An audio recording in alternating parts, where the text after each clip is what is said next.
so cute.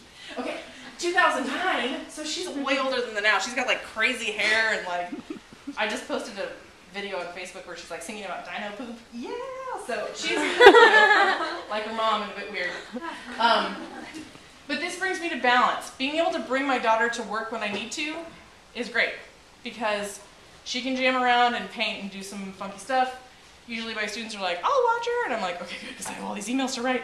I work, just so you know, about, Laura, close your ears, 45 to 60 hours a week with my job. I get paid for 40. So the craft studio, while it may seem like, craft studio, you just get to craft all day. It's a business. I'm running a business, and I have one assistant, and I have a GA. So that's who helps me run my business. I have great student workers who are awesome, but it's really the three of us that are putting in all those hours and making it happen. So, yeah. So in that 60 hours a week, I've got to have time for my relationships. I will say that in terms of friends and stuff, the quality of my friendships is a lot better than the quantity. I don't have a lot of the stragglers and hangers-on that I used to have. Facebook is great, right? You know the people that you still had like in high school, you can check up on them or stalk people, whatever. I don't recommend that. But the people who actually I talk to all the time are the people that I really care about and who really love me and support me in what I'm doing. So if you're looking for balance and you're like, I never seem to have enough time, evaluate your friendships and see who's really there supporting you and see who's just dead weight. I'm serious. You got to cut the dead weight. Maybe that's harsh, but there are people who are takers and who are not giving to you. So you got to think about that. If it's not fun, don't do it, to quote Kai Berry. And he really means that for like super relationships, for like making out with people, those kind of relationships. If it's not fun, don't do it. You don't have to do it. If you think you should do it, don't do it. You know, whatever. Family, you run your life. They don't run your life. If your family is holding you back, just go around them. It just happens. My friend Adrienne, the one I was talking about before, she just finished law school, and she basically cut her family out for 6 weeks while she was studying for the bar. And she's like, I'll call you when I'm done. That's a big test. It affects the rest of my life. So she made that choice. That is one of those choices. Having it all for her means I gotta focus my shit on this thing. I'm not gonna spend time worrying about your crazy stuff that has nothing to do with me. I don't care that you forgot the eggs or whatever was going on with her parents, you know, whatever. So set boundaries, those are a good thing. A job, find something that you feel passionate about. It's really, really key and important. Money's important if you need to pay your bills, and I get that. Because clearly I get that. I am the one that makes the money for my family. My husband's in school, so he has a tuition waiver, so he pays for himself that way. But I pay for all of our food, all of the rent, all of the gas, all of that stuff. I buy gas for 3 cars. Like, that's all on me to make that happen. Never in my life did I think that I would be called the breadwinner, because in general, women are not thought to be breadwinners. We are thought to be contributors to an income, a family income. I am the breadwinner. Men in the room, I understand your pain. It is actually really pressure-filled to be the one who is solely responsible for keeping your family afloat. So while I may be like happy-go-lucky crazy dancer, which is true, I also am like, okay, what do I have that needs to get paid this month? What can I maybe pay next month? How much is the late fee going to be on this thing? There's all of that stuff going on in my head at all times because I have to think that way. If you need to do something for money, you should do that. Find something that you can deal with and leave your work at work. If you don't love your job, don't bring your work home with you. I love my job, so I tend to bring my work home with me. But if you're not passionate about it, then don't make your life about it. You know, keep doing your own thing that makes you happy, so you can balance out that thing that's sort of sectastic. Which, whatever. Support system is really important. I mentioned my mom moved here from California to take care of my daughter. I didn't ask her to. She just said, yeah, okay, I'm getting on a plane. She sold her house in California. She moved here. She bought a house. We all live in it. It's a little awkward, but what are you going to do? I appreciate that support every day. She drives me nuts, mind you, but she really is being a huge support. Joe and I would not be able to do it if it weren't for her because I can't afford daycare. Daycare is so tremendously expensive. So she helps take care of that. So I pay her food. Sometimes. Be a team player. This means if someone's supporting you, you gotta get them back. Karma's real. You gotta help people who've helped you out. ask for help. It's okay to ask for help, but then you've got to be able to be there to help somebody else out too. Be realistic again with your goals and your choices. They will help you determine what you want to keep in balance. So thinking about your identities and the thing that you identify as, define your own self, and then figure out what your goals are in life and what choices you need to make that happen. I want to have another kid. I can't really afford another kid, but I want to have another kid. So I've got to make that choice and figure out, well, if I have another kid, this is going to mean this much more, another mouth to feed, more laundry, more bills, more all that kind of stuff. Really, the awesomeness of having another kid, probably going to outweigh that.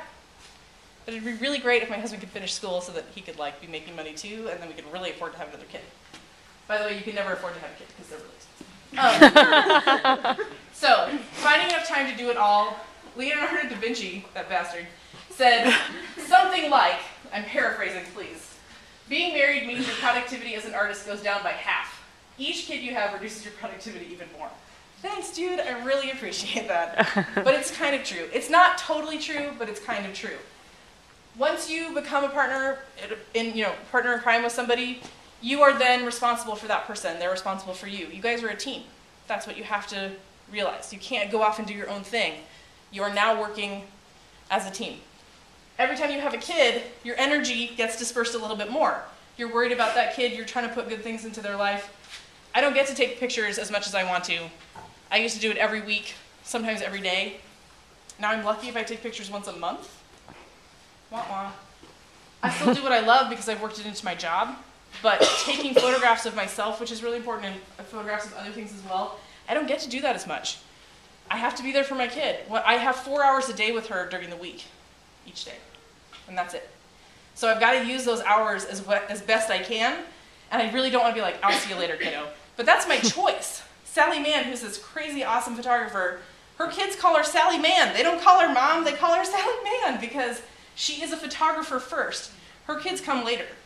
She is totally focused on her career because she has to. Like Leonardo da Vinci. These are people who are compelled to make art all the time. They don't have time for other things. That's their choice. That's okay. There's no judgment in that. That's totally their choice. I'm not going to rock it that way. So, the mom part. Moments of resentment. This is true for my husband too, so you can change it to the parent part if you want. There are times when I resent changing a diaper, obviously, but there are times when I'm like, you need to go away from me because you're getting on my nerves. That happens. I feel bad for a second, and then I'm like, no, really, get away. Because kids are needy little bastards, okay? They're pulling at you, they want to come into the bathroom with you. This morning when she was in the bathroom with me, I was like, this is something I shouldn't mention, but I am now, sorry, to the group that I'm going to talk to later, because you don't have personal space anymore. They are in your nose business all the time. So, I'm not kidding, she had her finger up my nose too. So, this stuff happens. Now, women are expected to have a job and raise kids. Okay, give me another plate to hold in the air. And then men are more increasingly expected to be at home more. I demand that my husband be at home more because I'd like to see his face, so that's nice. Come out of your office, come hang out with us. He's like, okay. And it's not that he doesn't want to, he's really busy too. So we have to figure out how to balance now all of these things together, but it's a lot easier when you're holding hands with somebody else because you're like, okay, yeah, it's fine. Guilt, yeah, I have that. Don't listen to it. I have it, but don't listen to it. It's a social construct. I read this great book called Bad Mother by Eilert Waldman. She's the woman who, she's married to Michael Chabon, who wrote Amazing Adventures of Cavalier Clay and a bunch of other Wonder Boys. Okay, anyway, bookstore, right? So, Eilert Waldman, so she wrote this book, and she was on Oprah because she had said something about how she loved her husband more than she loved her kids. And women around the country were like, what? How can you say that? Oh my God. So she had to go and defend herself on Oprah to say, okay, listen, my kids are going to move away eventually. My husband's here forever. So yeah, I kind of love my husband a little bit more because I got to live with him longer. Because the idea is that your kids move out of your house. So that idea made her a bad mother. So she wrote this book basically about her experiences of other people judging her for not being a perfect mom. Not perfect mom whatever your situation is as a parent, you're doing a good job, I'm sure.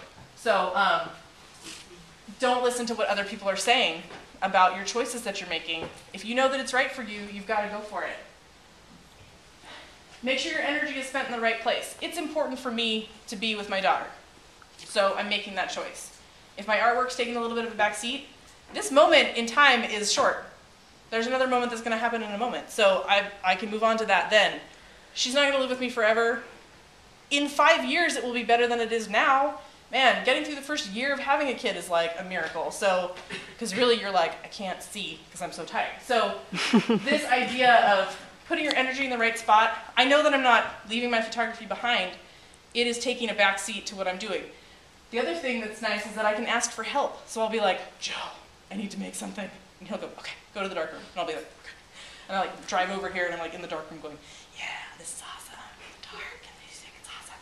So I get my crazy like artistic feed, you know, a little bit like, and then, and I'm like, okay, hi, how's it going?